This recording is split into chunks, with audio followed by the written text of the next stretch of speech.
Olá, eu sou a professora Gleide e você está na revisão para a prova. É sim, o seu canal de revisão para a prova de língua portuguesa.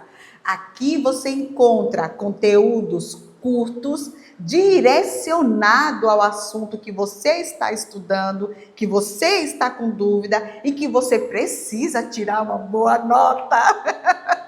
Não é verdade? Mas são conteúdos que não são somente para a sua prova específica, mas para a sua vida acadêmica, para a sua vida profissional, para a sua vida social. Entendeu? Então aqui a professora traz os vídeos curtos, direcionados, para poder estar te auxiliando naquela necessidade que você precisa. Seja para fazer uma prova em sala de aula que você está estudando, seja para você estar estudando para concurso. Porque muitas vezes o candidato que está estudando, ele tem dúvida em algum assunto e ele não quer passar muito tempo debruçando-se naquele conteúdo. Então aqui ele encontra de forma rápida, sucinta, direcionada àquele assunto que talvez ele esteja com alguma dúvida, tá bom? Então, queridos, diante disso tudo que a professora acabou de falar, você já curtiu o canal? Já colocou o seu joinha? Ah, eu não acredito que você fez isso. Não, você não. Qualquer um, menos você. Então vai, dá o seu joinha, é rápido, não custa nada. Compartilhe esse vídeo com outras pessoas que também estejam precisando revisar o assunto e não sabe, entendeu? Eu sei que tem vários professores fantásticos aqui, né, no YouTube, mas a professora também se apresenta como uma professora fantástica para você, ok? Com vídeos curtos, direcionados e papum, acabou, ok? Então compartilhe aí, se inscreva no canal, toque aí no sininho, porque todas as vezes que eu colocar um vídeo, você vai ser notificado e você vai ver o conteúdo novo antes dos demais, ok? Então vamos lá para o nosso próximo assunto. Esse assunto continua a concordância. Ó, se você não assistiu ao vídeo 1, ao vídeo 2, volta aí um pouquinho, vai lá, assista aos outros vídeos que a professora colocou para poder estar te auxiliando no entendimento do que a professora está chegando nesse ponto. Agora nós vamos falar sobre a concordância com verbos impessoais. Verbos impessoais, principalmente haver e o verbo fazer, certo? Muitos alunos têm dificuldades, muitos alunos erram quando estão escrevendo o seu texto. Muitos alunos erram quando precisam marcar a alternativa correta ou a alternativa errada. Por quê? Porque tem dificuldade. Quando eu falo em verbo impessoal, eu estou falando daquele verbo que não apresenta sujeito. Ele não tem sujeito na oração. A oração está lá, o texto bonitinho, mas o sujeito não se apresenta. Então, nós vamos ver esses dois casos em que o verbo haver e o verbo fazer, eles são verbos impessoais. Sendo impessoais, eles se apresentam na terceira pessoa do singular, ok? Primeiro ponto que eu preciso lembrar. Quando o verbo indicar tempo transcorrido, que transcorre, ok? Quando o verbo indicar tempo transcorrido, o que é que acontece nesse caso, professora? Eu tenho aí uma oração sem sujeito. Algumas gramáticas colocam tempo decorrido, ok? Mas ele se apresenta da mesma forma, é oração sem sujeito, tá? Veja aqui a primeira oração, olha. Havia 3 anos que Maria se mudara para outro estado. Havia, terceira pessoa do singular. Quem é o sujeito? Maria, não.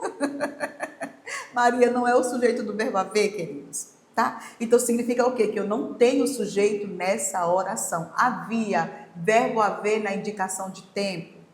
Não. Outra oração. Faz 3 meses que ela não aparece aqui. Faz 3 meses que ela não aparece. Verbo fazer, também na indicação de tempo.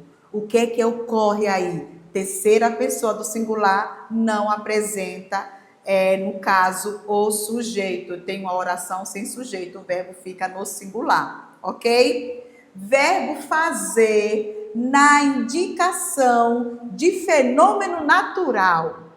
Ele também fica no singular. Ó, fez calores intensos no verão passado. Fez calores intensos. Veja que o verbo fazer, ele está na indicação de quê? De um fenômeno natural. Fez calores intensos no ano passado. Não tem sujeito. Então, esse verbo aí, ele é um verbo impessoal, tá bom? O verbo haver, no sentido de existir, ele também é impessoal, tá? Quando você diz bem assim, olha, há pessoas aqui. O que isso quer dizer, queridos? Que o verbo haver não tem sujeito. Eu posso substituir pelo verbo existir? Substituindo, aí sim, o verbo existir tem o seu sujeito. Existem pessoas aqui, entendeu? Então significa que o sujeito pessoas está relacionado ao verbo existem pessoas aqui. Mas o verbo haver, não. Aí você está com dúvida. Estou com dúvida, professora? Então, tente mentalmente fazer essa troca pelo verbo existir. Porque o verbo existir, ele vai apresentar o sujeito. Se o verbo existir está apresentando, porque ele apresenta, o verbo haver não apresenta. O verbo haver fica na terceira pessoa do singular. Tudo bem? Uma observação aqui.